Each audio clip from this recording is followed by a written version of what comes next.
bersamamu.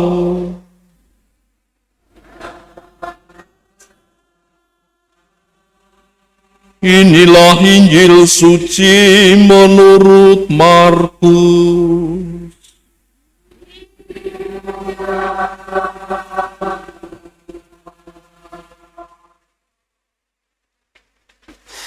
Pada suatu hari, seorang ahli Taurat datang kepada Yesus dan bertanya,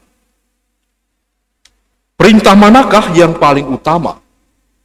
Yesus menjawab, "Perintah yang terutama ialah, dengarlah hai orang Israel, Tuhan Allah kita itu Tuhan Esa. Kasihilah Tuhan Allahmu dengan segenap hatimu, dengan segenap jiwamu, dengan segenap akal budimu, dan dengan segenap kekuatanmu. Perintah yang kedua ialah, kasihilah sesamamu manusia seperti dirimu sendiri. Tidak ada perintah lain yang lebih utama daripada kedua perintah ini." Lalu kata ahli Taurat itu kepada Yesus, "Guru, tepat sekali apa yang kau katakan bahwa Allah itu Esa, dan tidak ada yang lain kecuali Dia. Memang mengasihi Dia dengan segenap hati, dengan segenap pengertian, dan dengan segenap kekuatan, serta mengasihi sama manusia seperti diri sendiri, jauh lebih utama daripada semua korban bakaran dan kurban lainnya." Yesus melihat bagaimana orang itu menjawab dengan bijaksana. Lalu ia berkata, "Engkau tidak jauh dari kerajaan Allah." Sesudah itu, tidak seorang pun berani lagi menanyakan sesuatu kepada Yesus.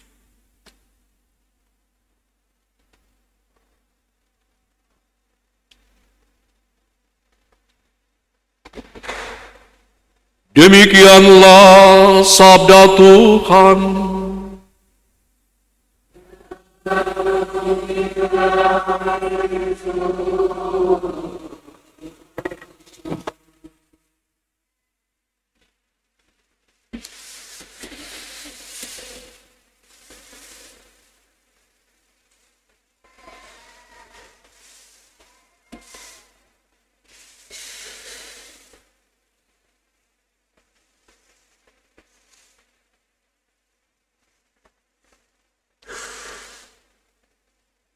Hidup di dalam kasih Allah dan sesama. Para suster umat Allah yang dikasihi Tuhan, bacaan Injil baru saja kita dengar bahwa mengasihi Allah dengan segenap hati, dengan segenap jiwa, dengan segenap akal budi, dan dengan segenap kekuatan, serta mengasihi sesama seperti diri sendiri, itu jauh lebih dari sekedar korban dan persembahan. Jadi nilai kasih kepada Allah dan kepada sesama ini menjadi dasar dan perintah utama untuk memaknai kehidupan, karya, dan segala aktivitas hidup kita sehari-hari. Maka dari itu, kalau kita merunut pertanyaan yang lebih refleksi kritis, kalau kita mau tujukan, apakah wujud nyata bahwa kita memang sungguh sudah mengasihi Allah dengan seluruh totalitas kedirian kita? Jawabannya jelas tadi kita dengar dalam Mazmur, bait pengantar Injil, bahwa kita mengasihi Allah tandanya adalah mentaati perintah-perintahnya, melaksanakannya dalam tindakan-tindakan yang konkret, dan tindakan yang konkret itu mengejawantah nyata bagaimana kita mengasihi sesama. Semakin kita mampu mengasihi Allah, semakin kita sungguh memiliki kedalaman dan intimitas akan kasih yang sejati dalam diri Dia, maka kita akan semakin mampu melihat, memperlakukan orang lain sebagai sesama dan saudara dalam kehidupan.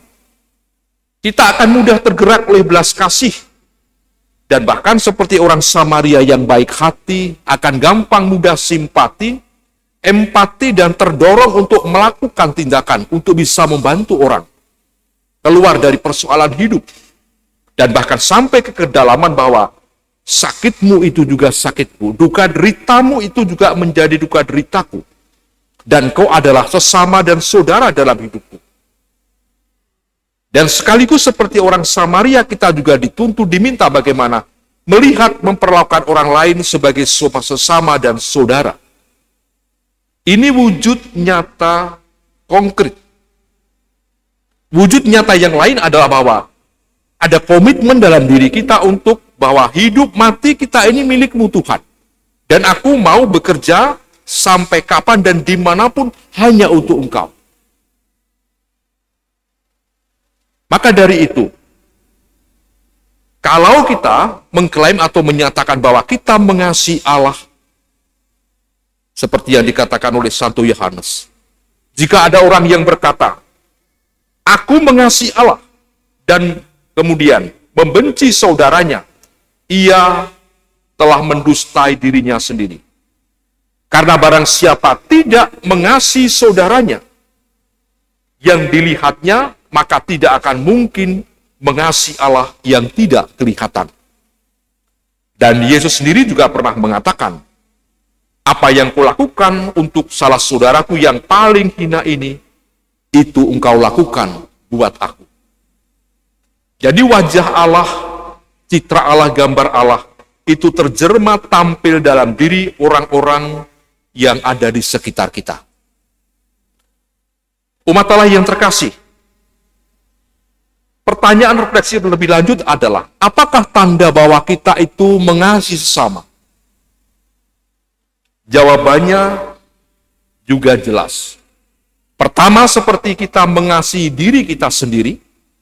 Kemudian yang kedua, seperti tuntutan Yesus, bagaimana aku mengasihi kamu.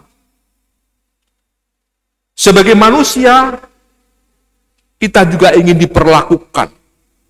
Kita juga ingin mendapat seringkali untuk mendapatkan penghargaan, reward, dan sebagainya.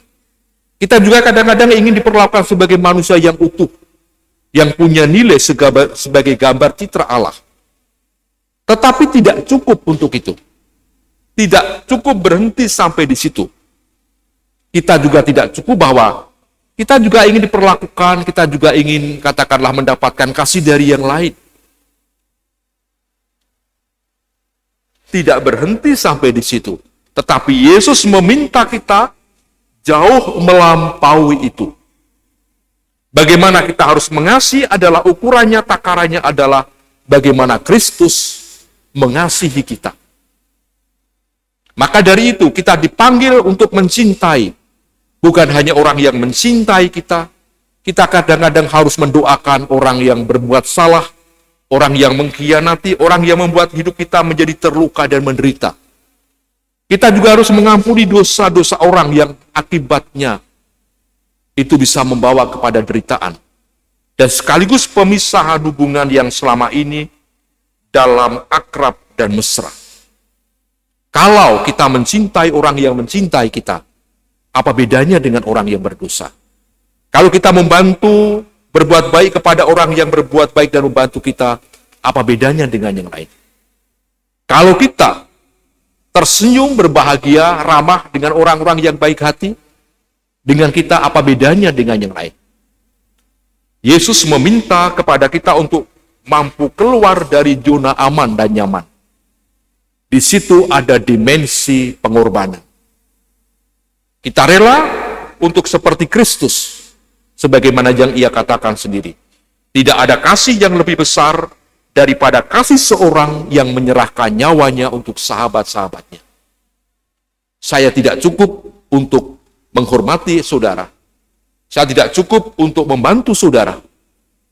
Tetapi saya juga harus berani untuk mengampuni, memaafkan, mendoakan ketika ada sesuatu yang tidak beres dalam kehidupan kita. Seorang bapak tidak cukup untuk memberikan makan, minum, menyekolahkan anak, tidak cukup sampai di situ. Tetapi dia juga harus rela untuk menerima ketika anaknya berjalan di persimpangan jalan. Ketika anaknya itu justru memudarkan impian harapan terhadap masa depannya. Seorang suami tidak cukup untuk mencintai istri apa adanya, tetapi juga sanggup untuk memaafkan, sanggup juga untuk mengampuni, sanggup juga untuk berpegang pada komitmen apa yang dikatakan pada janji nikah di depan altar suci ini. Itulah tuntutan Yesus. Dan itulah tanda bahwa kita mengasihi Allah dengan segenap hati, dengan segenap jiwa, dengan segenap akal budi, dan dengan segenap kekuatan. Dimuliakanlah Tuhan kini dan sepanjang segala masa.